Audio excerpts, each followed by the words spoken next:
கிறிஸ்துவுக்குள் பிரியமானவர்களே, red by the word YouTube சேனலுக்கு மீண்டுமாய் இயேசுவின் நாமத்திலே உங்களை வாழ்த்தி வரவேற்கிறேன்.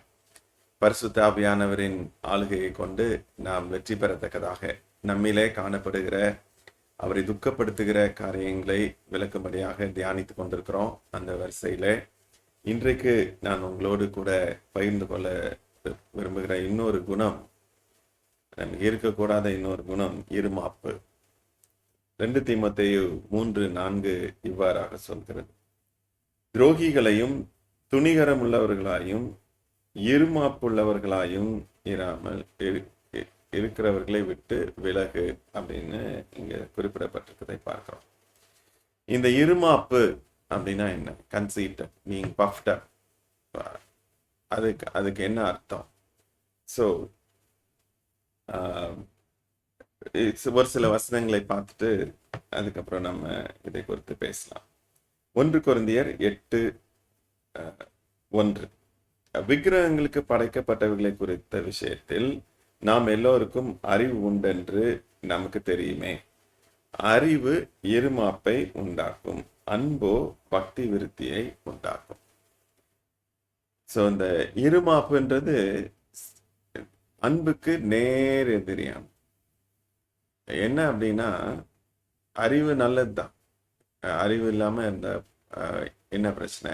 அறிவை நம்ம வளர்த்து கொள்ளணும், அப்படிதான் இருக்கு. அப்போ இங்கே அறிவு இருந்ததுன்னா என்ன? அறிவு இருமாப்பை உண்டாக்கும் அப்படின்னா அதுக்கு என்ன அர்த்தம் அப்படின்னு சொன்னா, இந்த இருமாப்புன்ற குணம் இந்த ஆணவம், அரகன்ஸ் சொல்றோம் இல்லையா, அகந்தை, இதோடைய உச்சக்கட்ட வெளிப்பாடு.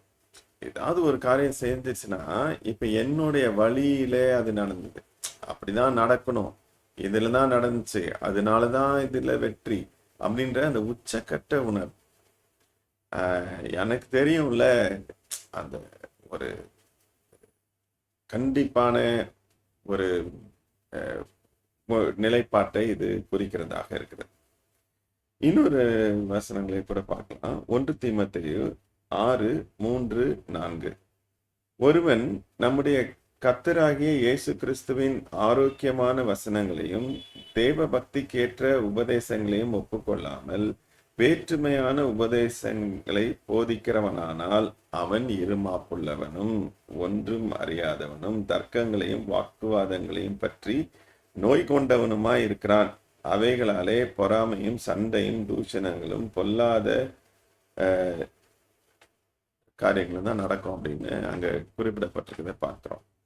ஸோ இதுல இந்த அவன் இருமாப்புள்ளவனும் மற்ற குணங்களும் வருது. ஸோ அவன் இருமாப்புள்ளவனா மாறுறதுக்கு என்ன காரணம் அப்படின்னு சொன்னா, ஒருவன் நம்முடைய கர்த்தராகிய இயேசு கிறிஸ்துவின் ஆரோக்கியமான வசனங்களையும் தேவ பக்திக்கேற்ற உபதேசங்களையும் ஒப்புக்கொள்ளாமல், இந்த இணங்காதவர்களை குறித்து பார்த்தோம் இல்லையா. ஸோ அதே போல இந்த அதனுடைய மேன்மை, தேவனிடத்துல இணங்காமல் போகும்போது, தேவனுடைய வார்த்தைக்கு இணங்காமல் போகும்போது என்ன ஆகுது அப்படின்னா, அதை ஏற்றுக்கொள்ளாததுனால வேற உபதேசங்களுக்கு போயிடும். ஏன்னா நம்மளால இதை ஏற்றுக்கொள்ள முடியல, நமக்கு பிடிக்கல, தேவனுடைய அந்த வார்த்தைகள் நமக்கு சொல்றதை நம்மளால ஏற்றுக்கொள்ள முடியல. அதனால என்ன நினைக்கிறோம், சரி அந்த வசனங்களை, அந்த காரியத்தை பற்றி கொள்ளலாம், இதை பற்றி கொள்ளலாம் என்று சொல்லி நாம் வேற காரியத்துக்கு போகும்போது நமக்குள்ள இந்த இருமாப்பு உண்டாகுது.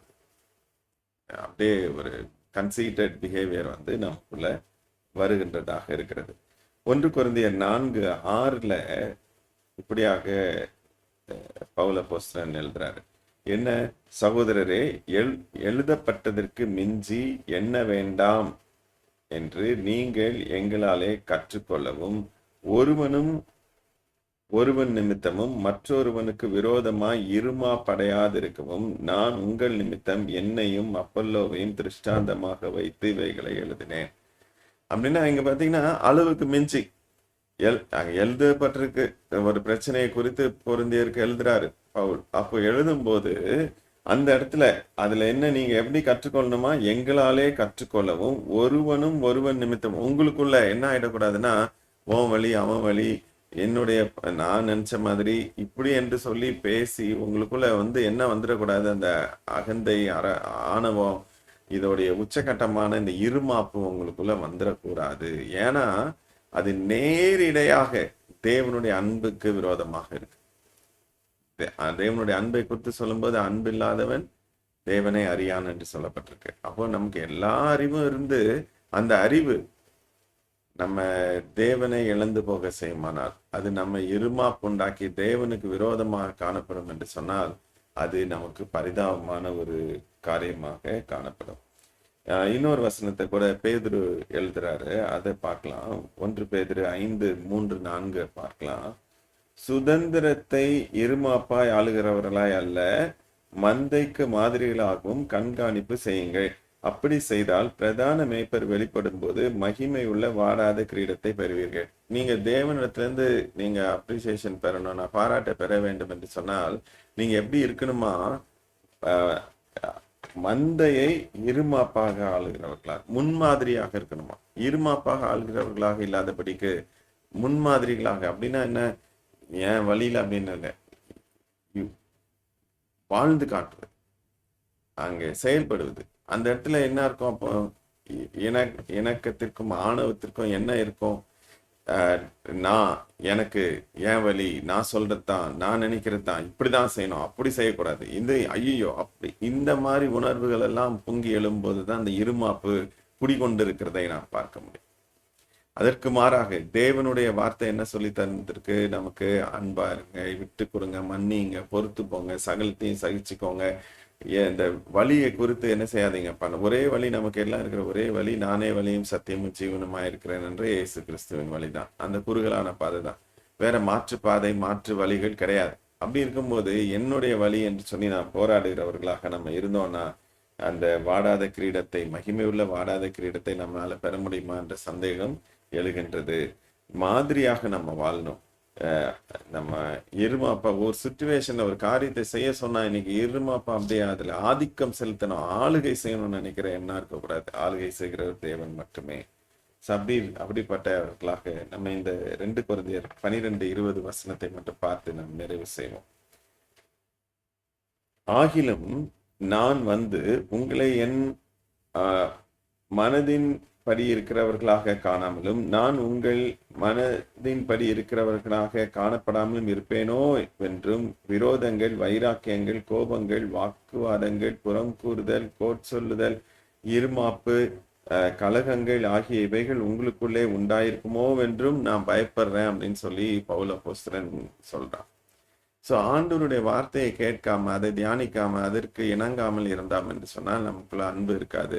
அன்பு இல்லாத பட்சத்துல நம்மளால மற்றவர்களுக்கு இணங்கி போக முடியாது. நான் என் வழி, எனக்கு தெரிஞ்சது, என்னுடைய அறிவுப்படி, என்னுடைய காரியத்தின்படி நம்ம செயல்பட்டால், அதான் நமக்கு பரிச்சயமான ஒரு வசனம் கூட நீதிமொழிகள்ல சொல்லப்பட்டிருக்கிறது போல, சுய புத்தியின் மேல சாயாம, சுய புத்தி, அந்த புத்தி தான் அந்த இருமாப்பிற்கு வித்தாக காணப்படும்.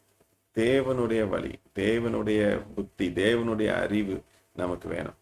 அந்த அறிவை தேவன் நமக்கு தருவாரு. அது வேதத்தை நாம் அறிந்து கொள்வதனால் உண்டாகின்ற அறிவு. அந்த அறிவு மட்டும்தான் நம்ம கிறிஸ்துவுக்கு நேராக நடத்தும். ஆகும் இந்த நாளில் ஆண்டவருடைய சமூகத்திலே சீர்தூக்கி பாருங்க. உங்களிலே, உங்களுடைய எண்ணங்களிலே, உங்களுடைய வாழ்க்கையிலே, நீங்கள் செயல்படுகிற விதத்திலே இருமாப்பான ஆதிக்கம் செலுத்துகிறவர்களா இருக்கிறீங்களா, இல்ல தன்மையுடன் செயல்படுகிற தேவனுடைய பிள்ளைகளாக இருக்கிறீங்களா என்று சொல்லி சிந்தித்து பாருங்க. கண்களை மூடி ஆண்டவரை நோக்கி பார்க்கலாம். எங்களை நேசித்து வழிநடத்தி வருகிற எங்களுடைய தகப்பனே, ஆண்டவரே, இந்த நாளிலும் நாங்கள் தியானித்த இந்த வசனத்தை உடைய சமூகத்தின் முன்பதாக வைத்து எங்கள் இருதயத்தை ஆண்டவரை சீர்தூக்கி பார்க்கிறோம்.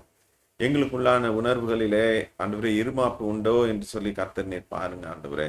அப்பா, எங்களுடைய உச்சக்கட்ட அந்த நான் என்கின்ற ஆணவத்திற்கும் ஆண்டவரே அகம்பாவத்திற்கும் ஆண்டவரே எங்களுக்கு இடம் இருக்கிறது என்று சொன்னார். பரிசுத்த ஆவியானவர் இந்த வேளையில எங்களை நீர் கடிந்து கொள்வீரா ஆண்டவரே, எங்களை நீர் சுத்திகரிப்பீரா.